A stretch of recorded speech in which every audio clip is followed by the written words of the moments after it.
জমিদারি জায়গা জমি জমিদারি কেড়ে নিবে ওপরে আল্লাহুম্মা সাল্লি আলা সাইয়্যিদিনা মুহাম্মাদ ওয়া আলা আলি সাইয়্যিদিনা মুহাম্মাদ। আলহামদুলিল্লাহ, আল্লাহ পাক রব্বুল আলামিনের দরবারে শুকরিয়া যে মহান আল্লাহ পাক রব্বুল আলামিন এই পবিত্র ওরস মুবারকের মধ্যে আপনাকে আমাকে আমাদেরকে আসার মতো বসার মতো তৌফিক দান করছেন। এই মর্মে আল্লাহ পাক রব্বুল আলামিনের দরবারে শুকরিয়া দান আদায় করুন সবাই আলহামদুলিল্লাহ। এই বানিয়াপাড়া কুলিয়া দরবার শরীফের মধ্যে 32তম পবিত্র ওরস মুবারকের মধ্যে আজকে ওরসের আয়োজন করা হয়েছে। এই ওরস মুবারকের মধ্যে যিনি সভাপতি হিসেবে রয়েছেন পীরে তরিকত রাহমায়ে শরীয়ত হযরত মাওলানা মুহাম্মদ রফিকুল্লাহ পীর সাহেব বানিয়াপাড়া কুলিয়া দরবার শরীফ। এছাড়া প্রধান আকর্ষণ হিসেবে যিনি এখানে উপস্থিত রয়েছেন রাহনুমায়ে শরীয়ত ও তরিকত আওলাদে ওলি পীরে কামেল হযরত মাওলানা শেখ মোহাম্মদ সাবের শাহ সাহেব। এছাড়া আমার আগে যিনি অত্যন্ত চমৎকার কণ্ঠে আলোচনা করেছেন যিনি আমার সিনিয়র ভাই মুফতি জাকির হোসেন আল কাদেরী সাহেব। এছাড়া আমার পরে যারা যারা আলোচনা করবেন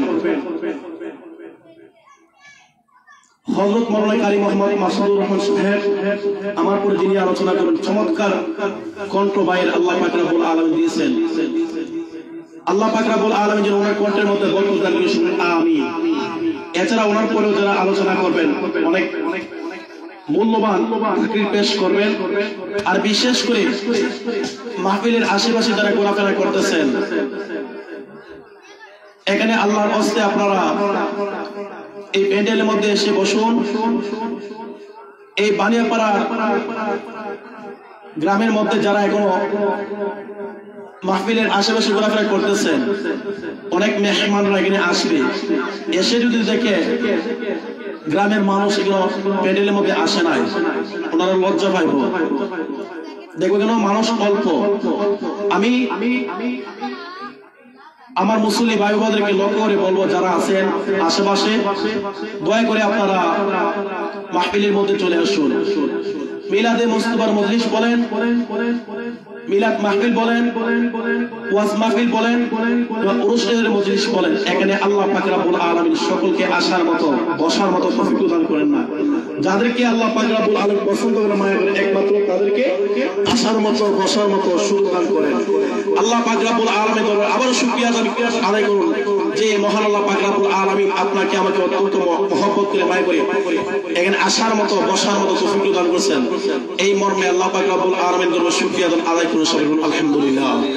তার সাথে আমাদের প্রিয় নবী আহমদ মুস্তাফা মুহাম্মদ মুস্তাফা নূরুন আলা নূর সাইয়্যিদুল মুরসালিন ইমামুল মুরসালিন খাতামুন নবী হায়াতুন নবী জিন্দা নবী উম্মতের কান্না নবী আসরে দিনের শাফায়াত নবী যেই নবীকে আল্লাহ পাক রব্বুল আলামিন সৃষ্টি না করলে আশরাফুল মাখলুকাত সৃষ্টি সারাদিন মানুষ আপনাকে আমাকে আমাদেরকে বানাইতো না। সকলে ওই নবীদের উপর একবার দরুদ ও সালাম প্রেরণ করুন সাল্লাল্লাহু আলাইহি সাল্লাম। আমি সামান্য কিছু সময় আলোচনা করব। আমি এই গ্রামের সন্তান এবং এই বানিয়াপাড়া মসজিদের ইমাম ও খতিব। আমি গ্রামের সন্তান, অল্প কিছু সময় আলোচনা করব। অনেক মেহমান বিন্দুরা আছেন, আলেম ওলামায়ে কেরাম আছেন, ওনারা আলোচনা করবে। আমি ছোট্ট একটি আয়াত কারিমা তেলাওয়াত করেছি উসিলা সম্পর্কে। সূরাতুল মাইদার তাফসীরে জালালাইনের 17 নম্বর আয়াত, নাদিয়া কোরআন শরীফের 35 নম্বর আয়াতের মধ্যে আমার আল্লাহ তাআলা রাব্বুল আলামিন বলেন ইয়া আইয়ুহাল্লাযীনা আমানু তাকুল্লাহ ওয়াবতাগু ইলাইহি ওয়াসীলা। আমার আল্লাহ তাআলা রাব্বুল আলামিন বলেন হে ঈমানদার বান্দা বান্দীরা, তোমরা যারা আমি আল্লাহ পাক রব্বুল আলামিনকে ভয় করো তোমরা যারা আমি আল্লাহ পাক রব্বুল আলামিনের আযাবকে ভয় করো, তোমরা যারা আমি আল্লাহ পাক রব্বুল আলামিনের দুজকের আগুনকে ভয় করো, তারা যেন ওসিলা তালাশ করে উচ্চ আওয়াজে বলুন সুবহানাল্লাহ। তারা যেন ওসিলা অন্বেষণ করে। আমার বাবারা, বন্ধুরা আমার, হ্যাঁ আমার বাবারা, বন্ধুরা আমার, জামি তিরমিজি শরীফের 3499 নম্বর হাদিসের মধ্যে রয়েছে আল্লাহ রাসূল সাল্লাল্লাহু আলাইহি ওয়াসাল্লাম সাহাবী হযরতে উমামা ইবনে বাহিল রাদিয়াল্লাহু তাআলা হতে বর্ণিত, আল্লাহ রাসূল সাল্লাল্লাহু আলাইহি সাল্লাম বলেন, হে আমার সাহাবীরা শোনো, হে আমার সাহাবীরা শোনো, হে আমার উম্মতেরা শোনো, আল্লাহ তাআলা রাব্বুল আলামিন যে সমস্ত ওসিলা নিয়ে বান্দারা আল্লাহ পাক রব্বুল আলামিনের দরবারে দোয়া করলে আমার আল্লাহ তাআলা রাব্বুল আলামিন বান্দাদের দোয়া কবুল করে। যে সমস্ত ওসিলা নিয়ে বান্দারা আল্লাহ পাক রব্বুল আলামিনের দরবারে দোয়া করলে আমার আল্লাহ তাআলা রাব্বুল আলামিন দোয়া কবুল করে। এর মধ্যে এক নম্বর ওসিলা হলো আন আবু উমামা বাহিনী রাদিয়াল্লাহু তাআলা হতে বর্ণিত জামে তিরমিজি শরীফের 3499 নম্বর হাদিসের মধ্যে রয়েছে আল্লাহ রাসূল সাল্লাল্লাহু আলাইহি সাল্লাম বলেন, আমার আল্লাহ তাআলা রাব্বুল আলামিন দুইটি সময় বান্দাদের দোয়া কবুল করিয়া থাকে। উচ্চ আওয়াজে বলুন সুবহানাল্লাহ। এক নাম্বার সময় হলো রাতে শেষ প্রহরে বান্দা যখন আল্লাহ তাআলা রাব্বুল আলামিনকে খুশি করার জন্য আরামের গুণকে হারাম করিয়া তাহাজ্জুদের নামাজের মসলায় যখন দাঁড়ায় যায়, তাহাজ্জুদের নামাজ যখন আদায় করে, তাহাজ্জুদের নামাজ আদায় করার পর বান্দা যখন আমি আল্লাহ পাক রব্বুল আলামিনের দরবারে দোয়া করে, তার গুনার জন্য অনুতপ্ত হয়ে, তার অপরাধের জন্য অনুতপ্ত হয়ে আমি আল্লাহ পাক রব্বুল আলামিনের দরবারে দোয়া করে, আমি আল্লাহ তাআলা রাব্বুল আলামিন ওই সমস্ত মায়ের বান্দাদের দোয়াটুকু কবুল করে নেয়, গ্রহণ করে নেয়। উচ্চ আওয়াজে বলুন সুবহানাল্লাহ। আমার আল্লাহ তাআলা রাব্বুল আলামিন ওই সমস্ত মায়ের বান্দাদের গুনাহটুকু, অপরাধটুকু মাফ করে দেয় যখন বান্দা আল্লাহ পাক রব্বুল আলামিনের ইবাদত করে, আল্লাহ তাআলা রাব্বুল আলামিনের বন্দেগি করে। আমার আপনার নবী মুহাম্মদ মুস্তাফা সাল্লাল্লাহু আলাইহি সাল্লাম বলেন, দুই নাম্বার সময় হলো 5 ওয়াক্ত ফরজ নামাজের পরে বান্দা যখন দোয়া করে, আমার আল্লাহ তাআলা রাব্বুল আলামিন বান্দার দোয়া সরাসরি কবুল করিয়া নেয়। উচ্চ আওয়াজে বলুন সুবহানাল্লাহ। অর্থাৎ 5 ওয়াক্ত ফরজ নামাজের পরে বান্দা যখন ফরজ ইবাদতের পরে আল্লাহ পাক রব্বুল আলামিনের দরবারে দোয়া করে, গুনার জন্য অনুতপ্ত হয়ে দোয়া করে, পাপের জন্য অনুতপ্ত হয়ে দোয়া করে, অর্থাৎ যে কোনো মাকসুদ নিয়ে দোয়া করে, আল্লাহ পাক রব্বুল আলামিন ফরজ নামাজের উসিলায় বান্দাদের দোয়াটুকু কবুল করে। উচ্চ আওয়াজে বলুন সুবহানাল্লাহ। শুধু তাই নয় রে বাবা, তাই নয়, এই আমার বাবারা, বন্ধুরা আমার, তারপরে হুজুর সাল্লাল্লাহু আলাইহি সাল্লাম বলেন, হাদিস শরীফের মধ্যে রয়েছে মুসনাদে আহমদের 22119 নম্বর হাদিস, মুসনাদে আহমদের 22119 নম্বর হাদিস, ইমাম বুখারী আদাবুল মুফরাদের 690 নম্বর হাদিস, সুনানে আবি দাউদ ওয়াল মুসতালাহুল হাদিস, এটা কামিল প্রথম বর্ষের মধ্যে পড়া হয়। হাদিসের কিতাবের মধ্যে সুনানে আবি দাউদ ওয়াল মুসতালাহুল হাদিসের 1522 নম্বর হাদিস, সুনানে বাজ্জারের 2661 নম্বর হাদিসের মধ্যে হযরত মুআয ইবনে জাবাল রাদিয়াল্লাহু তাআলা হতে বর্ণিত, আল্লাহ রাসূল সাল্লাল্লাহু আলাইহি ওয়াসাল্লাম বলেন, ইয়া রাসূলুল্লাহ, ইয়া হাবিবাল্লাহ, মায়ের নবীজি, ইয়া রাসূলুল্লাহ, ইয়া হাবিবাল্লাহ, মায়ের নবীজি, আমি আপনার কদমের নিচে আমার মা বাবাকে কুরবানি করে দিলাম। ইয়া রাসূলুল্লাহ, ইয়া হাবিবাল্লাহ, আমি আমার মা বাবাকে আপনি দয়াল নবীদের কদমের মতো উপসর্গ করে দিলাম। ইয়া রাসূলুল্লাহ, ইয়া হাবিবাল্লাহ, ওগো মায়ের নবী, দুনিয়ার মধ্যে যা কিছু আছে সমস্ত কিছুর চেয়ে আমি আপনি দয়াল নবীকে মহব্বত করি, ভালোবাসি। উচ্চ আওয়াজে বলুন সুবহানাল্লাহ। কারণ আমার নবী, আপনার নবী, দুজাহানের বাদশা নবী, নবী মুহাম্মদ মুস্তাফা সাল্লাল্লাহু আলাইহি সাল্লাম বলতেছেন, হে মুআয ইবনে জাবাল, হে মুআয ইবনে জাবাল, আমি তোমাকে অত্যন্ত মহব্বত করি, ভালোবাসি। কারণ আমার নবী হযরত মুআয ইবনে জাবাল রাদিয়াল্লাহু তাআলা ওসিয়ত করে বলেন, হে মুআয ইবনে জাবাল, তোমাকে আমি ওসিয়ত করে বলতেছি, এ আমার বাবারা, বন্ধুরা আমার, বর্তমান সময়ের মধ্যে একদল আলেম ওলামায়ে কেরামগণ আছে উসিলা বিশ্বাস করে না, উসিলা তালাশ করে না, উসিলাকে বেদাতের ফতোয়া দেয়, উসিলা করাকে বেদাতের ফতোয়া দেয়, নাজায়েজের ফতোয়া দেয়। এই আমার বাবারা বন্ধুরা আমার, উসিলাকে বেদাতের ফতোয়া দেয়, নাজায়েজের ফতোয়া দেয়। আমার নবী, আপনার নবী, জাহানের বাদশা নবী, নবী মুহাম্মদ মুস্তাফা সাল্লাল্লাহু আলাইহি ওয়াসাল্লাম মুআয ইবনে জাবালকে ওসিয়ত করে বলেন, এ মুআয ইবনে জাবাল, তোমাকে ওসিয়ত করলাম তুমি ফরজ নামাজের পরে এইভাবে দোয়া করবা, আল্লাহুম্মা ইন্নী যিকরিকা ওয়া আলা শিকরিকা ওয়া আলা শুকরিকা ওয়া উসনি ইবাদিকা, উচ্চ আওয়াজে বলুন সুবহানাল্লাহ। এ মুআয ইবনে জাবাল, তুমি যখন আল্লাহ পাক রব্বুল আলামিনের শুকরিয়া আদায় করবে, এ আমার বাবা বন্ধুরা আমার, আপনি যখন আল্লাহ পাক রব্বুল আলামিনের শুকরিয়া আদায় করবেন, বান্দা যখন কি করে মুসিবতের মধ্যে পড়ে, বান্দা যখন পেরেশানির মধ্যে পড়িয়া থাকে, তখন আল্লাহ পাক রব্বুল আলামিনের দরবারে শুকরিয়া আদায় করে, আল্লাহ পাক রব্বুল আলামিন আমার গুনাহের কারণে, আমার অপরাধের কারণে এই বিপদ এসেছে, এই পেরেশানি থেকে তুমি আল্লাহ পাক রব্বুল আলামিনের দরবারে শুকরিয়া। তারপরে ওই মায়ার বান্দা যখন এই বিপদ থেকে মুসিবতে উদ্ধার হয়, আল্লাহ পাক রব্বুল আলামিনের দরবারে শুকরিয়া আদায় করে, এই শুকরিয়া আদায় করে কেন আল্লাহ পাক রব্বুল আলামিন ওই মায়ের বান্দা, ওই মায়ের বান্দাও, ওই মায়ের বান্দা তার রিজিকের ব্যবস্থা করে, রিজিক মানে উচ্চ আওয়াজে বলুন সুবহানাল্লাহ।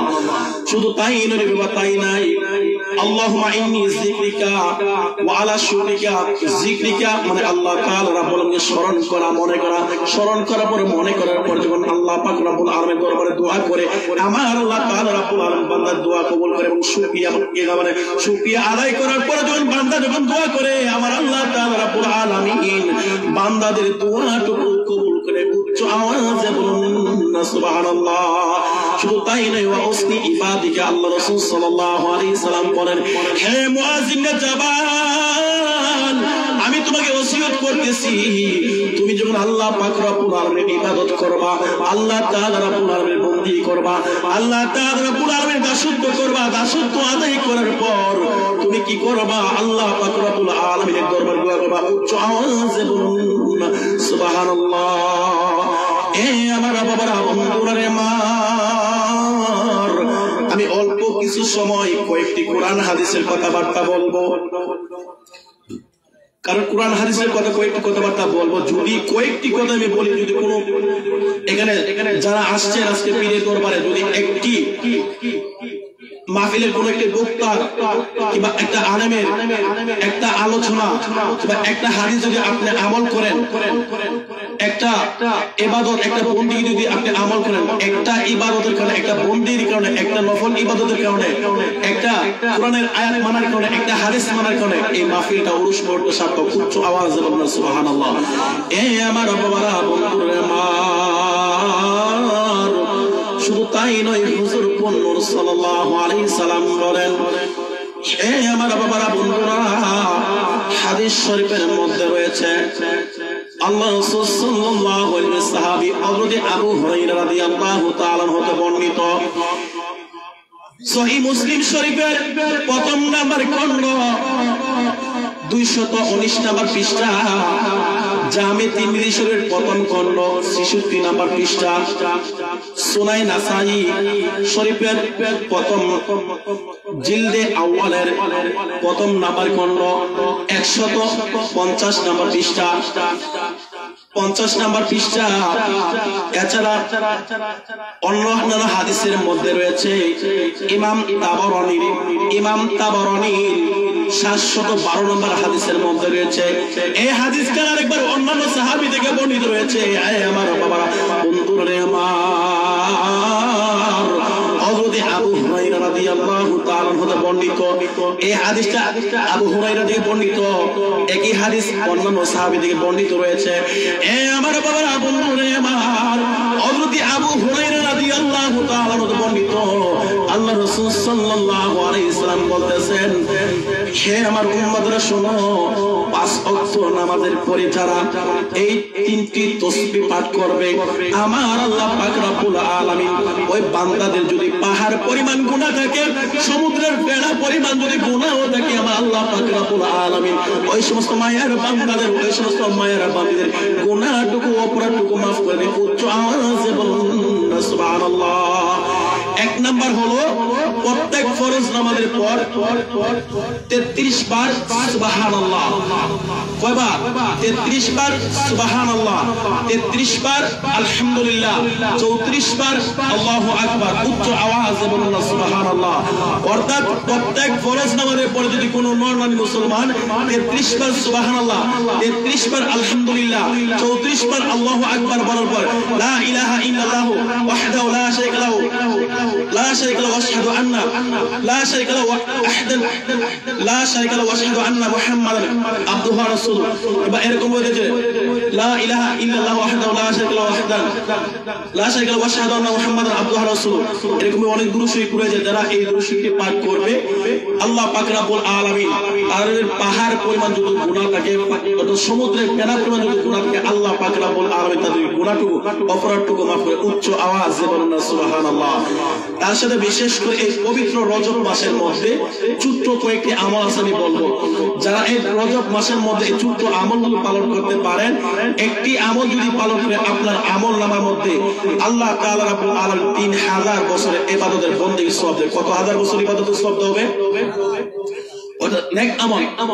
হাদিস শরীফের মধ্যে রয়েছে আল্লাহ রাসূল সাল্লাল্লাহু আলাইহি ওয়াসাল্লামের সাহাবী, এ আমার বাবারা বন্ধুরা আমার, হাদিস শরীফের মধ্যে রয়েছে গুনিয়াতুত তালিবিনের মধ্যে রয়েছে নুজাহাতুল মাদারিস কিতাবের 367 নম্বর পৃষ্ঠার মধ্যে রয়েছে, এ আমার বাবারা বন্ধুরা, শেখ আব্দুল কাদের জিলানী রাদিয়াল্লাহু তাআলা আনহুর গুনিয়াতুত তালিবিন কিতাবের মধ্যে রয়েছে নুজাহাতুল মাদারিস কিতাবের 367 নম্বর পৃষ্ঠার মধ্যে আল্লাহ রাসূল সাল্লাল্লাহু আলাইহি সাল্লাম বলেন, কেউ যদি পবিত্র রজব মাসের মধ্যে একটি নফল রোজা রাখে, আমার আল্লাহ তাআলা রাব্বুল আলামিন ওই সমস্ত মায়ের বান্দাদের আমল নামার মধ্যে 3000 বছরের নফল রোজা রাখার সওয়াব দান করে। উচ্চ আওয়াজে বলুন সুবহানাল্লাহ।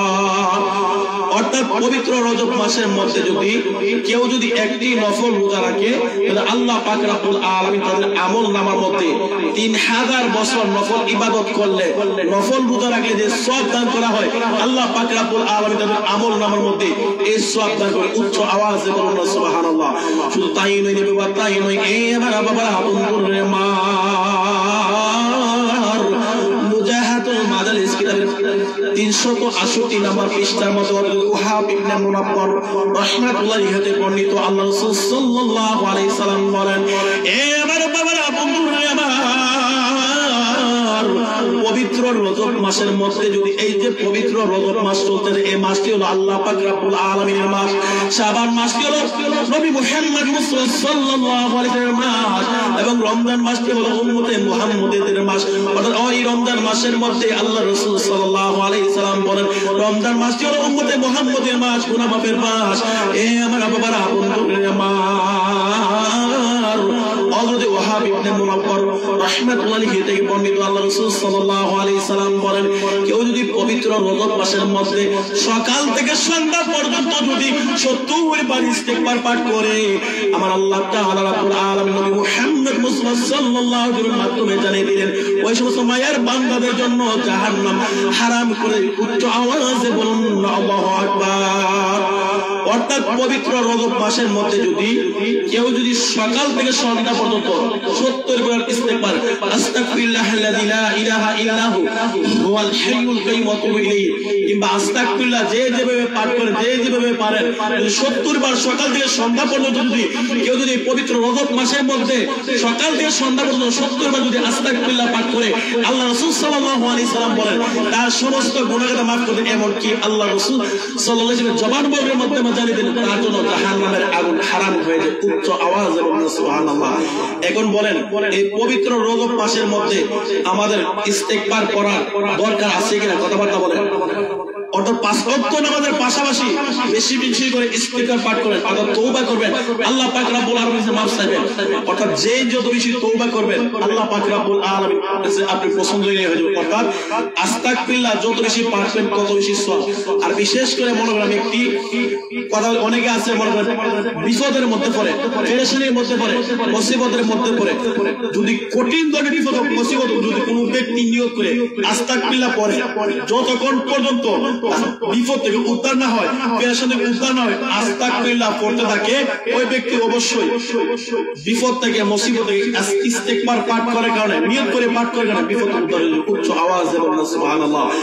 এ আমার বাবারা বন্ধুরা মা,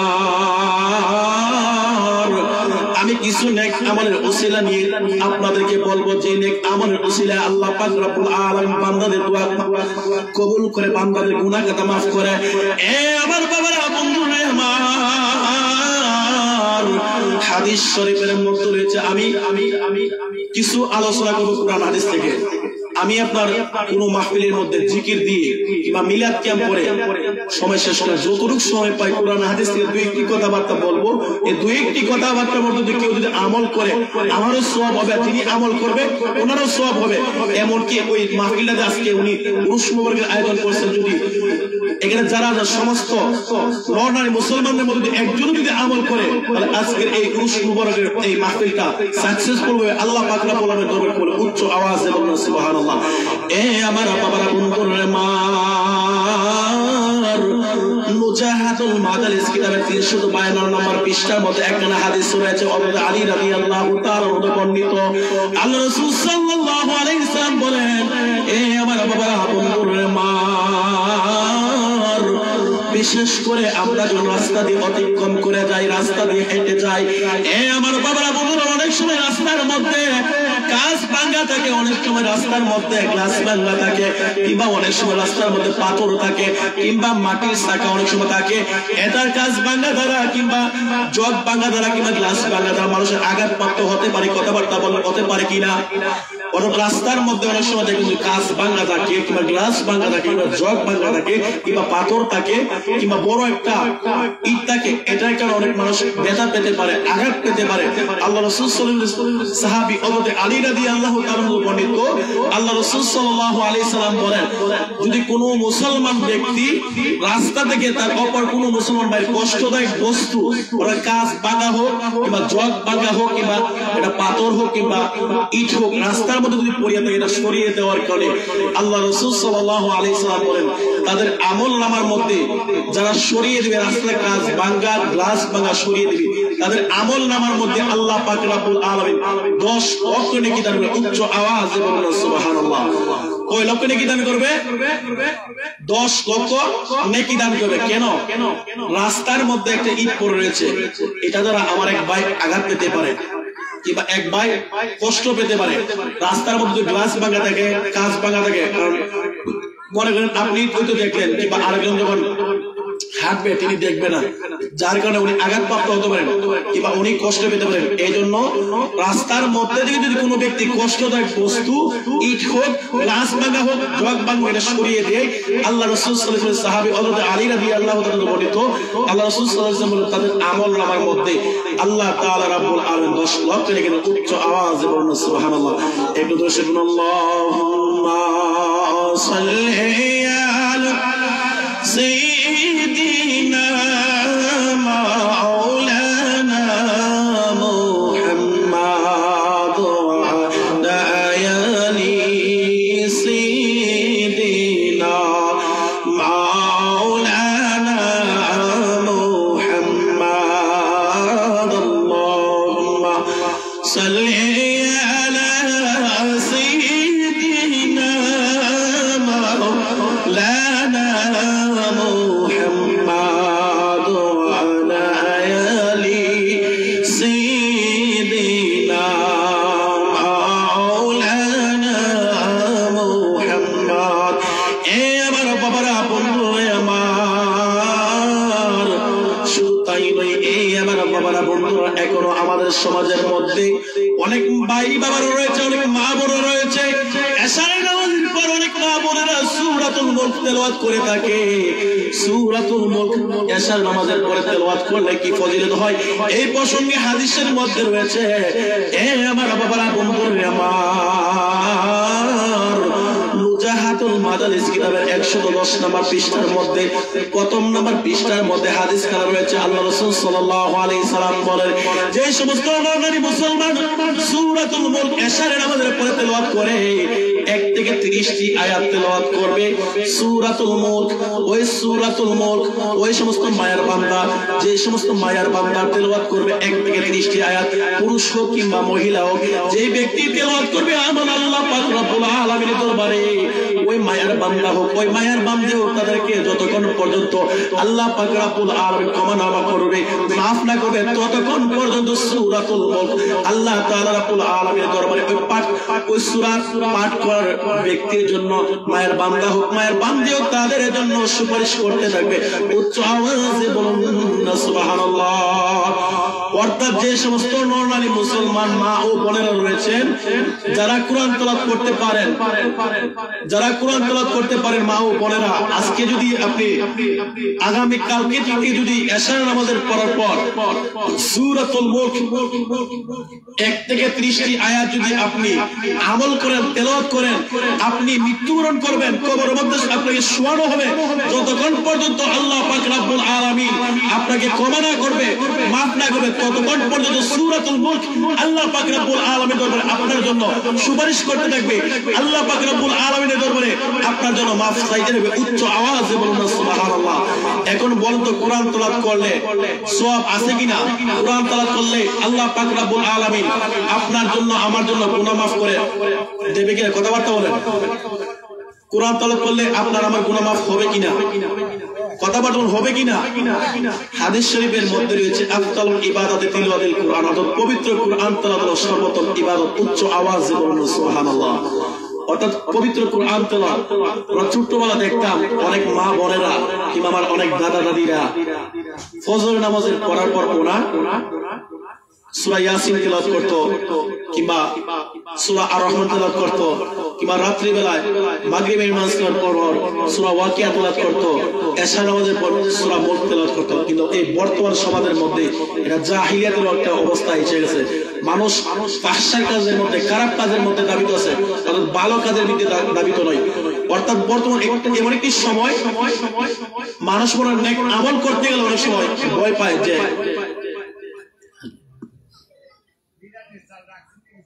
নারে তাকবীর